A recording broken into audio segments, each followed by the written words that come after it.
After his wife cheated, he became a murderer. As the title suggests, there was this man lived in our neighborhood. He was average-looking guy, but had very well-paying job. I think I was 6 to 7. One day I was just playing in the neighborhood and encountered him. He was coming from his job, and he had few chocolates and snacks in his hand. I was looking at the snacks. He gave all of it to me. That was our first encounter. My dad also became friends with him. He was the one who taught me the importance of money in this world. He always used to say that although I'm not good looking, I got a great job so I can make my family happy in the future, and that's all that matters.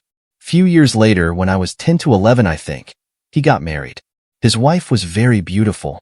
I was invited to the wedding and also congratulated to scoring a girl like her.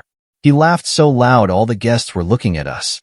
Over the years, he became a father and I became very busy with college, so our conversation became less frequent. But whenever I visited my parents, I used to meet him, but year by year he became less happy. The smile he had when I met him for the first time was nowhere to be seen. I tried asking him multiple times, but he always shrugged it off. 1 year ago, he was arrested for killing his wife and his boss mercilessly. I won't go into details, but he cut their toes, legs, hands, tortured them, and then burned them. Then he turned himself in. Later we found out that his wife was having an affair with his boss.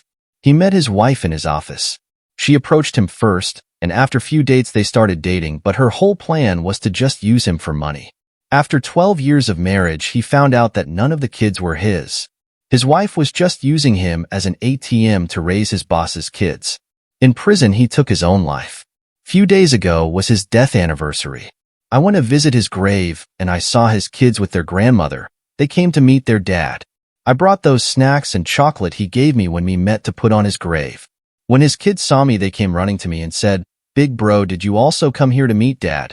No wonder he was always saying Big bro is a very good boy and all. I broke down at that moment. I know we just used to know each other, but the pain I felt that moment was unbearable hearing those words.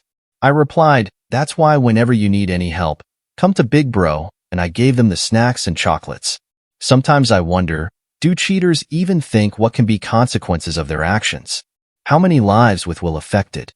Why would you even marry a man you don't love, just to ruin his life? What was his mistake? To have a loving wife and beautiful kids? Sometimes these things keep occupying me mind. Just wanted to share this story to let the people know. Please think about consequences before taking a step.